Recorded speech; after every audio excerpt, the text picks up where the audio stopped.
Our final speaker before the break is Jeremy Maestas of USDA Natural Resources Conservation Service. He's at the Tech Center there in Portland, and he's going to take us a little bit further north and talk about sage grouse and conifer issues in Oregon. All right, thank you, Christian. And thanks for everybody sticking it out a full day of conifer ecology. So it's an exciting time for me, and hopefully for you too. You see the change just over the last 10, 15 years and how much we've actually learned, the incredible amount of information and nuance presented throughout the day, not only on the history and ecology of the system, but species responses, and the technology is getting unbelievable that's allowing us to answer these questions in more depth. So today I want to talk about the treatments and the effectiveness of treatments that have been done specifically in the Great Basin for sage grouse. And I know a lot of our practitioners I work with are kind of like, we already know trees are bad for sage grouse. Why are you studying this, Jeremy? And our science advisor, Dave Noggle, always talks about, science is constantly chasing implementation. Well, I got good news for you, Doc. Science is catching up to implementation, and we're starting to figure out what the benefits of some of these practices are. So we'll describe some of the first experimental evidence of that here today. You guys have seen this who've been here all day, but to recap, essentially, sage grouse don't like trees. They don't like very many trees on the landscape. We have multiple lines of evidence now of this. Pete talked about the thresholds. Whatever that number is, it's really low, like less than 1%, And we've seen this with leks, nests, and seasonal habitat use. And those relationships, it's the classic hockey stick. So you see that, the probability of use goes down immediately as you start getting more and more trees on the landscape. So we got to keep that in mind as we're doing our treatments out there. Of course, the agencies, we don't have the luxury of sitting back and doing nothing, and so we use the best available information, our professional judgment as land managers out there to get things done. And so over the last, since 2010, really, USDA, NRCS, Sage Grouse Initiative, our partners, have been aggressively implementing a variety of practices and across the range to benefit grouse and working lands in the sagebrush steppe. One of those practices that happens to be a big deal for us is removing conifers in these very targeted landscapes where we think we can have benefits for sage grouse. And so this map just shows those blue circles give you an idea where we've been working with ranchers through the Farm Bill and voluntary conservation. About 405,000 acres just in the first 5 years through SGI. Those are treated. Those are on the ground, done. We're not talking about it. Those are actually happened. In Oregon alone, in that red box, that was the main focus of the Oregon partners in the initiative. It's a big deal there. We felt we could make a difference. We really ramped it up, over 1,400% increase. And we've estimated that just in a few years we were able to reduce that threat of early phase conifer encroachment on private lands by almost 2/3. So really get her done type attitude. Not shown here, since we are in Utah, I will mention that there's another 300,000 acres or so that the Utah Watershed Restoration Initiatives implemented that we didn't even have the data to show on this map, but just know the scale is starting to become large, and so obviously we want to know, is it working?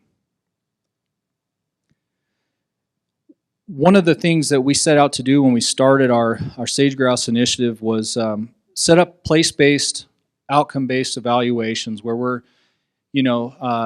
anchoring ourselves in landscapes for a long period of time to really understand a variety of vegetation and wildlife responses, in particular sage grouse. And so because Oregon was highly focused on conifer removal as an issue, we went to our partners there and said, where could we invest and really start to understand how birds respond to these treatments?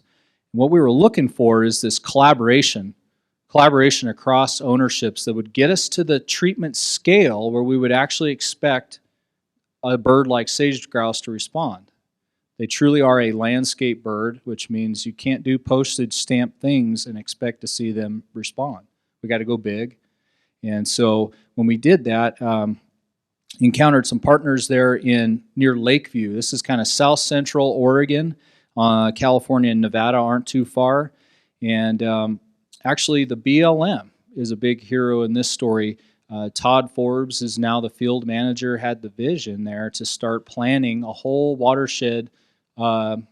This is a western juniper landscape, a western juniper treatment in the South Warner area.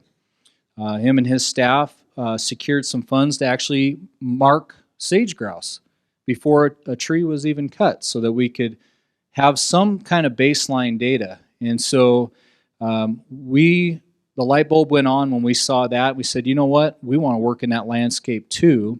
And so let's join forces. Let's co-produce this science. Let's implement and study, and let's do it in a rigorous experimental design. And so we used a before-after control impact study design and started in 2011 in earnest with pre-treatment data, but the actual cutting removal of juniper started in 2012, and for this study carried through 2014, and a total of about 25,000 acres cut. And most of the work I'm going to talk about here today is from John Severson's PhD study, who was a student at the University of Idaho. And John's just done an incredible job carrying the water and doing the work on this, but he's got an army of people behind him on the ground from the agency staff who implemented, the landowners, so there's a lot of folks who are involved in making this happen. Give you an idea of what those treatments look like, because nuance does matter, and we are thinking about this while we're out on the landscape. So, on the kind of middle to right, you'll see some before-after shots of what typical places look like in this landscape, and I'll walk you through some of the treatments that were done here. Almost all the work was done using chainsaws or hand crews. This project started with the goal of preserving as much sagebrush cover on the landscape as possible, because our goal was to produce an immediate benefit for sagebrush obligate species. So with that in mind, we then chose techniques that would allow us to do that. So most of it was hand cut. Some of the slash, when you tip some of these big western juniper over, sometimes they're just as tall on their side as they were standing up. So we had to break down that slash a little bit, and so some of it included lop and scatter. Some of it was just cut and leave, where we didn't have a lot of trees. And then in some limited places, we actually did like a single tree burn or a pile burn, where they cut up the limbs and came back in the winter and they burned those piles. But again, the idea was minimize the loss of sagebrush, right? The sagebrush we have in this area is fire intolerant. So if it burns, it's gone. It has to come back from seed. So keep that in mind as we're going through these treatments. It does matter in terms of the results that you get. So what do we find? Well, let's start with nest site selection. In other words, where did hens put their nests in relation to our cuts? So if you look at the vertical axis here on the graph on the left, you'll see the relative probability of nesting against the distance to a nearest cut. And so what we found was essentially hens are selecting places to put their nests near cuts. In fact, hens were 43% more likely to nest within 1,000 meters of a treatment. Okay, well, that's a pretty good sign. And then that got better over time. So on the right, essentially that shows that the probability of use of those cuts went up by about 22% each year after the cut was in place. So it tends to get better. It looks like a little leveling off, but it kept going up. Here's the real essence of this study, the before-after control impact, controlling for this large landscape where we did a ton of treatment compared to a control landscape that's very similar, where no treatments were done over time, and watching what those birds do in response to us removing juniper.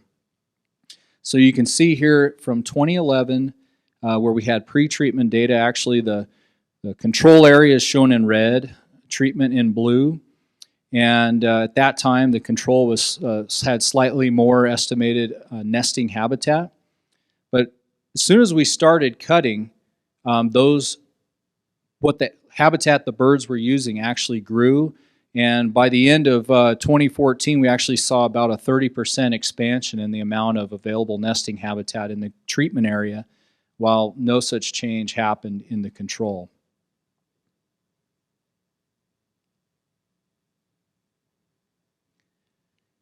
This one was a real surprise to me because sage grouse ecologists think about sage grouse as being highly philopatric, which means they use the same spot over and over and over again until they die. They don't change real easily. They're pretty stubborn that way.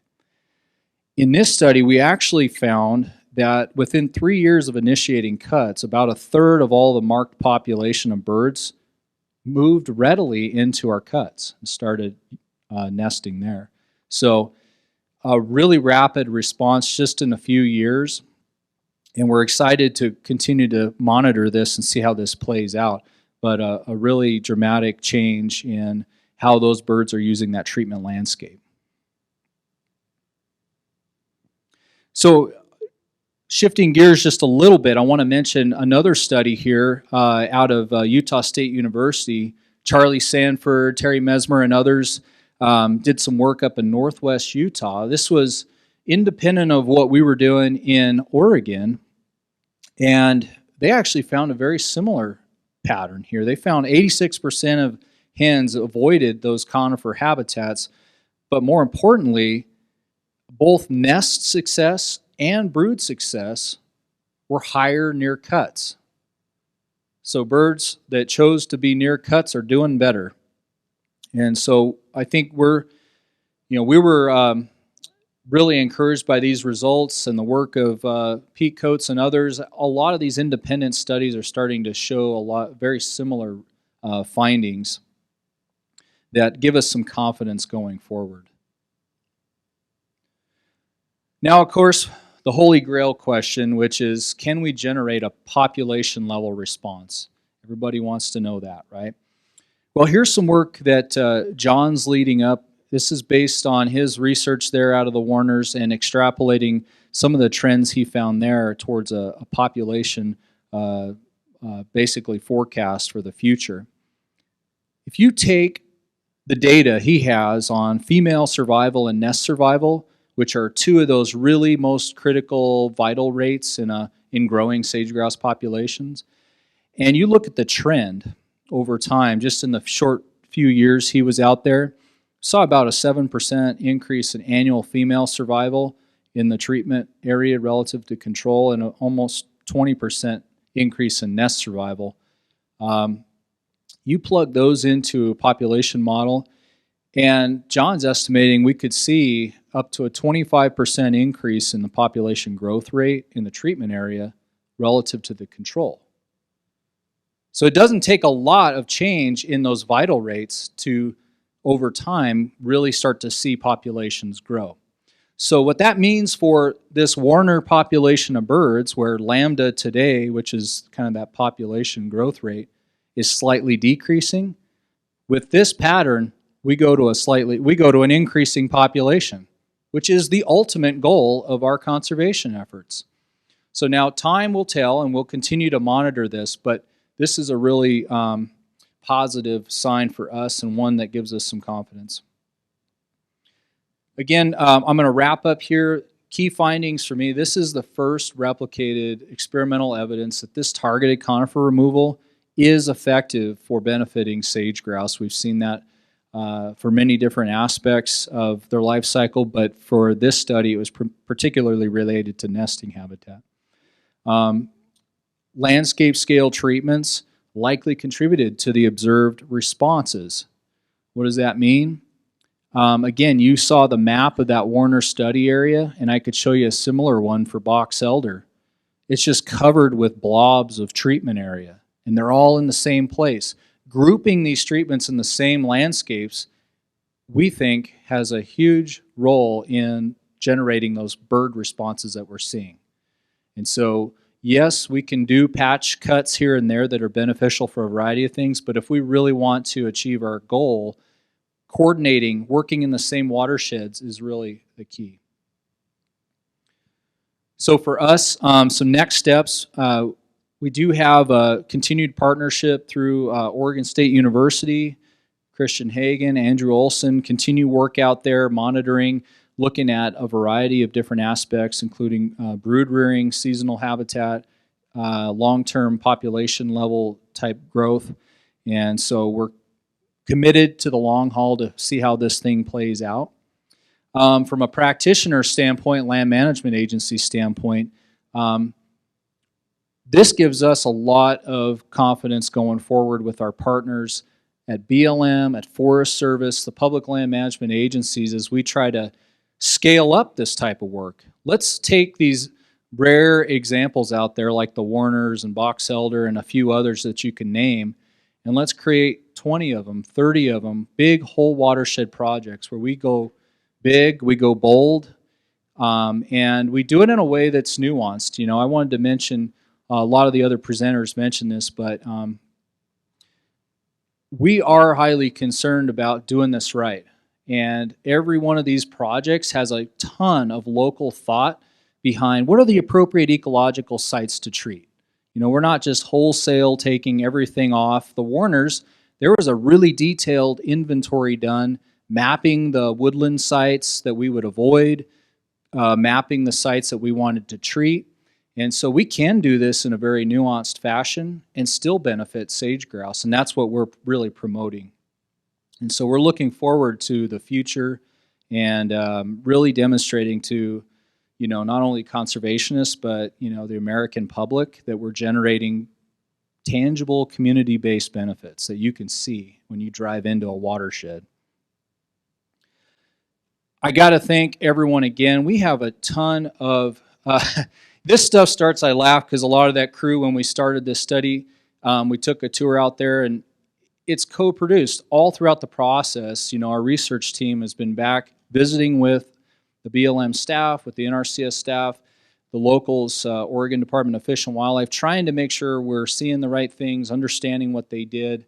And I think that's really essential to science and applied science. And we really appreciate all of the folks that contributed, the technicians and everyone. So with that, I think I have some time for questions. So thank you.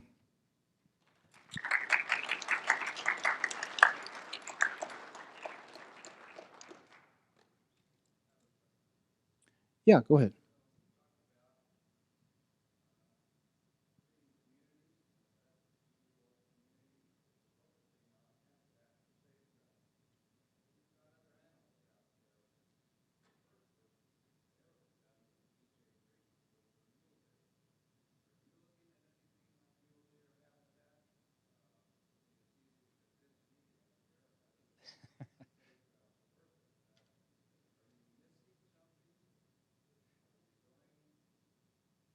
Yeah.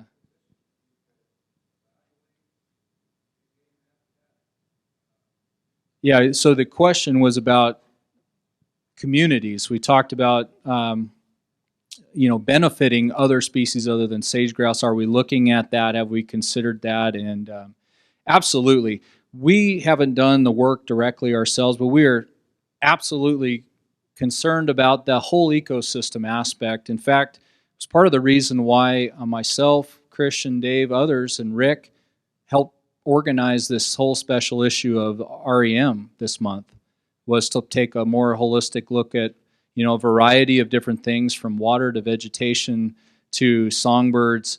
The mule deer one's one that's near and dear to my heart. I don't have the answer to that, but I know there's plenty of folks working on that across Colorado, Utah that have local anecdotes, but more could be done.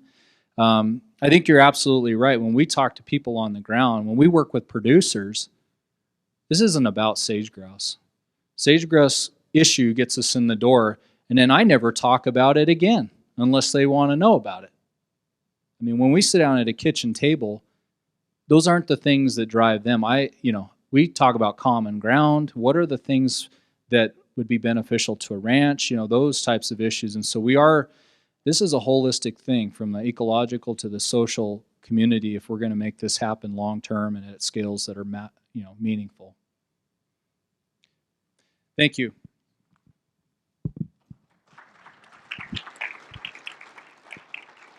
Great. Thanks, Jeremy. And that was a nice conclusion to kind of bring us back to the beginning, right, where Sam was talking about looking at this more holistically, looking at the broader landscape and trying to glue these treatments together.